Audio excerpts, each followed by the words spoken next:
They believe that. The federal government says, we don't give a shit. That's really the controversy, just to be clear. So this is why it's going to court. It's, hey, you need to do something. We're not going to do anything. All right, we in Texas are going to do something. Nah, you can't do that. That's the controversy.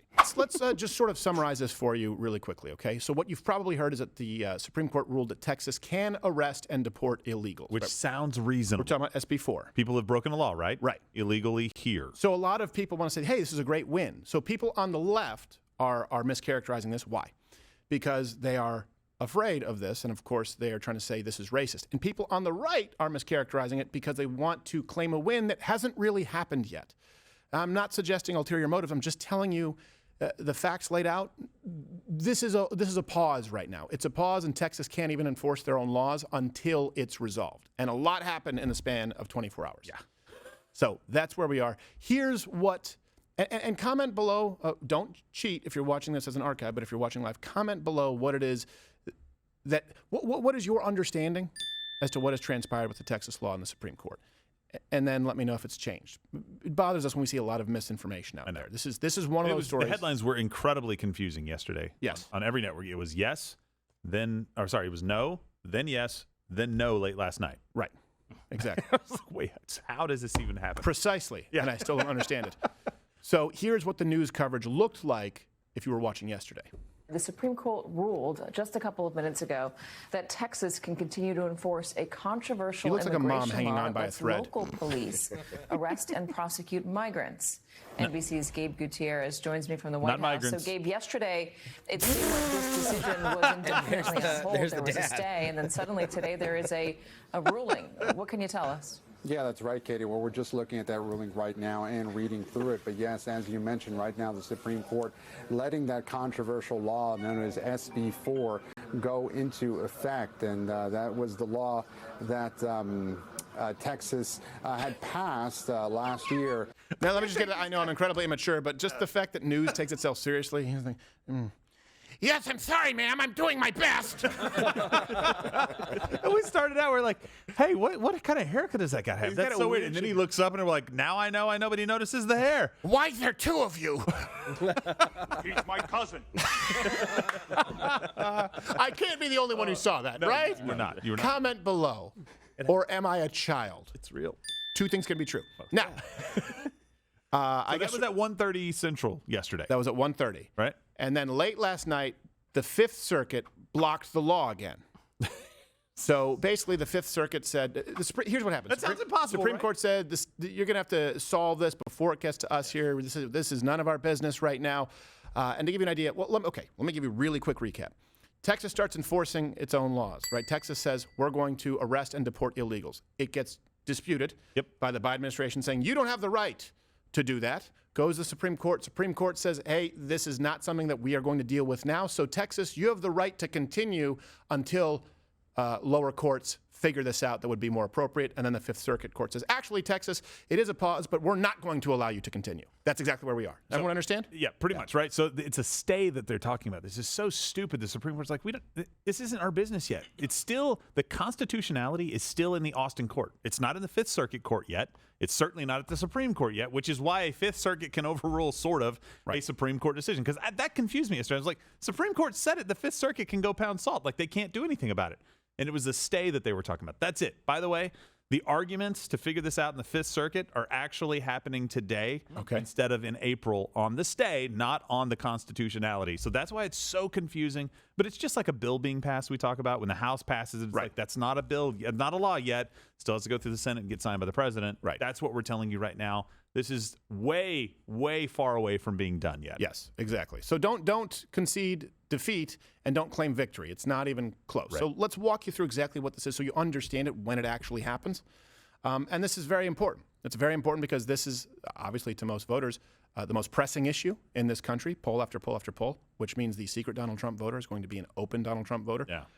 And this is something that will obviously likely set a precedent for other states. Do you have the right to protect your state? If the federal government is not doing its job, does the state have the right to ensure that its citizens are safe? Of course, I would argue yes. And I would argue, again, to libertarians, and I used to be one, this still would fall under the legitimate purview of federal government to secure our borders. When they fail to do so, someone else needs to step in. So first, what is this this bill? We're talking about SB4. Okay, this law was originally passed in 2023. Okay, it provides Texas police with broader powers to enforce immigration law. Hear this, if I'm remembering the clip correctly. Awesome guy. SB4 grants local law enforcement officers in Texas permission to detain, arrest, and in some cases deport those who have crossed the border without the proper documentation. So they're deporting everybody that crosses the Texas border back to Mexico. So that's Haitians and Venezuelans and Nicaraguans and Salvadoranians and Hondurans and Canadians and Irish. Everybody who entered, that's what that law says. Cool. Yeah. You see a lot of Canadians crossing the southern border? Especially if you can deport them to any country that you mentioned that we choose, like deport the Haitians to Mexico. Yeah, and El Salvadoranians, that's not a people. No. It's El Salvadorans. It sounded smart, though. I bought it. El Salvadoranians? He's just making up words now. The Haitians would be the only people the Mexican drug cartel couldn't intimidate. They couldn't. You're right. I'm going to kidnap and kill your whole family. They're all dead from starvation. Papa Doc. I'm going to kill your children. I've been sterile for years. Too many dirt cookies. Now, I'm going to kill you. And sweet release of death. Please do it now. He's already swallowing an exhaust pipe. I will help. Yes. So the bill, basically, it's meant to target people who recently crossed. That's why there was some specificity here. And it does prohibit arrests in schools, churches, healthcare facilities. So, which I don't like, by the way. What do you run to a church and you're safe? Yeah. Like, what is this, Ali Al-Oxenfree? I think it's kind of fun. You got a safe base. Like, come on. What is this, Zorro? Yeah. Come on. Sanctuary. Not here. Made it. Not at Joel Osteen's. There's not enough cash on the world's walls. So the question would be, why would, it begs a question, right? Why would Texas need to pass a bill like this? In other words, something changed Reasonable. in 2023. Before 2023, they didn't need a bill like this. 2023, they said, we need a bill like this. Well, a big part of it is that terrorists have been constantly coming through the border. Terrorists. We're not saying just, El Salvadorians or Haitians or anybody else who could possibly become a terrorist. People that have already joined the terrorist Yes, groups. exactly. Well, let me give you a very specific example. In Ohio, this Iraqi migrant, Shahab Ahmed Shahab. Sorry, Shahab. I need to read this. Shihab Ahmed Shihab. And I made sure that this is correct. Yes, Shihab appears in the name 3 times. Not to be confused with Shihab Ahmed Shihab. Yes. Is that It's a different guy. Different name. Is that William Hung song? Shihab. Oh, baby, when she cross. I have that reporter on MSNBC. Can you read us the name? All right. Can I write it? Can I write it down, ma'am? Shihab. All right. Ahmed. Shihab. I already have that. Shihab. Stop screwing with me. It's just a cross-eye. So just to give you an idea of the terrorists caught at the border under Donald Trump, there were 11, which is not great. I'd like to see 0 under former Vice President Biden. 340 and counting. What? And by the way, the number could be double that. Based on their own metrics, it could easily be double that. So I guarantee you it's much more than double. I 100% agree with you, but 340 is enough. It's bad enough because, you know what? Some people would say that 340 terrorists spoil the whole bunch. Terrorists. Like, I don't understand. People, make sure. This is not hyperbole. Actual terrorists. Actual terrorists. People that we would fight and kill in other countries as terrorists, not just people from terroristic countries. These are actually card-carrying members, if that's such a thing. I'm sure it is. It blows my mind, and I'm like, am I living in some alternate reality where that's a really bad thing? That These people have terrorist 401k match. They do. So, terrorist dental. And here's the thing. According to USA Today, you have nothing to worry about. Here's what they wrote. They wrote, Lake and Riley's death aside, illegal immigration is not behind crime. Well, hold on a second. The homicide rate by illegals is 1,500% higher under Biden than under Donald Trump. And illegal immigrants commit violent crimes at a multiple rate higher. I say that because it's very difficult to study because a lot of these numbers don't exist. Why? Because they're here illegally, to be clear. So you have to make inferences. So all of these references are available. Link in the description. The one that can be confirmed, homicide rate by illegals, 1,500% higher under Biden than under Donald Trump. Also, 27% of all federal prisoners. Remember, we talked about Yes. that. Mexicans 3.5 to 5 times more likely to commit crime coming from here illegally. Okay, that's Criminal aliens. those You are said bad. Mexicans. No, the second one was Mexican. Oh, okay, good. Yeah. Not good, but good that you separated. I separated. I love that headline, though, by the way. Lincoln Riley aside, like, oh, the one story that got famous? Yeah. Like the NFL going, Ray Rice aside, domestic violence is down in the NFL. Exactly. JFK aside, it's really hard to get... Brian Peck aside, not all the kids at Nickelodeon were raped. Oof. Jews aside, Hitler really didn't do it. He's like, what? No, you can't do that. Haitians aside, there may be benefits to dirt cookies. They buy dirt. It's 2024 there too, people. But all cultures are equal, so that's They are. They're all Equal. All created equal. You like they don't all end up equal, but they're all created equal. Women buy dirt. Women buy the dirt. Then process it into cookies. What is it, good topsoil? Like I get if you're poor and you're eating dirt. I understand that, and that's a tragedy, and it's horrible. Of course. Okay. Put that cookie down. Ooh, this is good dirt. Lots of worms. Yes. Good dirt. But that's also just poor spending habits. If you're really, really poor and you have to eat dirt, but you're purchasing dirt. Or it's brilliant marketing. Oh, absolutely. I mean, that dirt cookie salesman is the Ron Popeil of Haiti. Yeah. I think me and Haitians have a different definition of wanting to buy land. I'm looking for a few acres to get away from the people. Property rights, bitch. Nom, nom, nom, nom, nom. All right. It's like Jack Sparrow always carrying land with him. He's like, look, I'm standing on my property. You can't touch me. I'm on my own property. D is for dirt cookie. Good enough for me. All right. So, sorry, back to the thing. So what is the controversy over this bill? Because it would seem pretty reasonable, and most Americans say, oh, sure, terrorists coming over, people being killed, record number of border crossings and apprehensions where nothing is being done about it. Makes sense that Texas would say we need to do something about it. All right.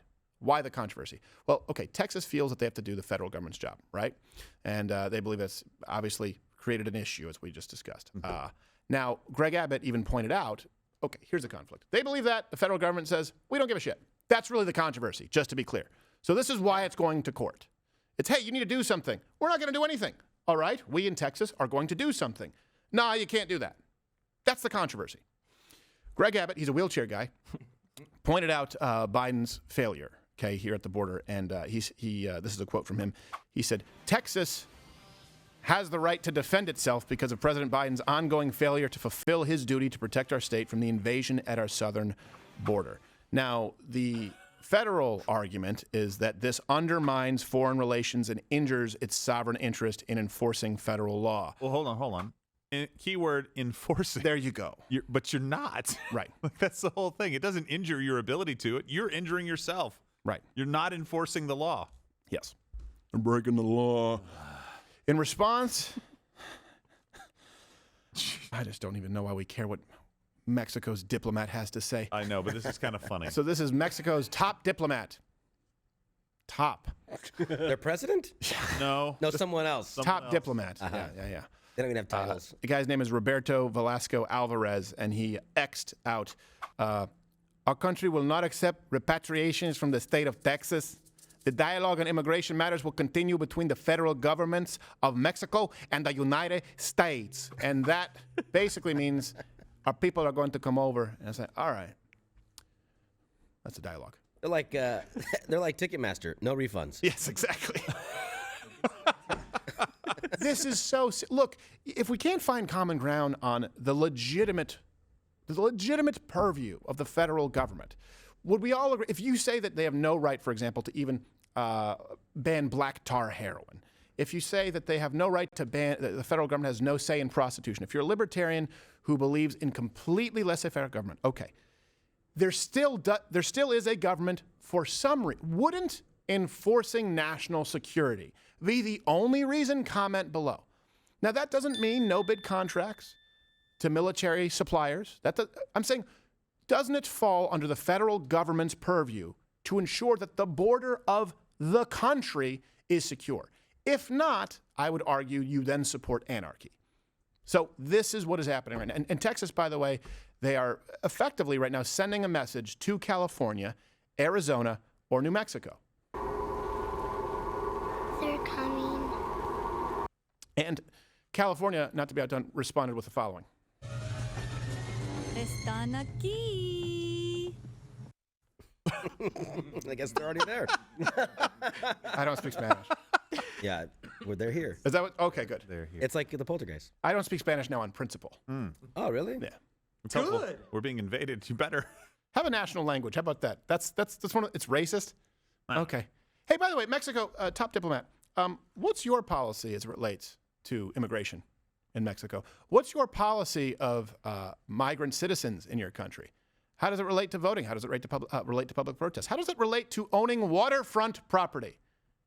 Why are we the only ones in the United States who are expected to bear the burden for the rest of the world? And you cannot hold these two positions. All cultures are created equal. There is no superior country. And everyone has a birthright to come to the United States if they want to, because clearly it's better than their country. You cannot refer to these countries as shitholes, but we have to accept them because they're fleeing awful places. When it's not based on principle, progress for progressivism's sake, it always unravels. It can never be consistent. So what are we seeing right now is again, the latest decisions, it basically just says, Texas, pause, you can't enforce your own laws until the constitutionality, that's a tough word, very big words, The biggest. until that is determined, and that is going to be determined, at least the first time, in an Austin court. Yes. Then it could get sent to the Fifth Circuit, and then ultimately this obviously would arrive at the Supreme Court, because neither side is seeming to back down.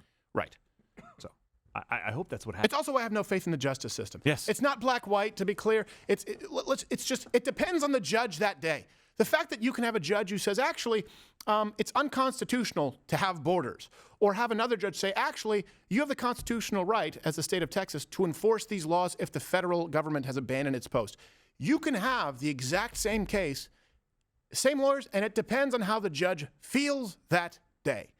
And this is why we need to get political activism out of the judicial branch. Well, and specifically in this case, it's inaction. Right. So the Fifth Circuit basically punted this out at least a month, probably just a little over a month.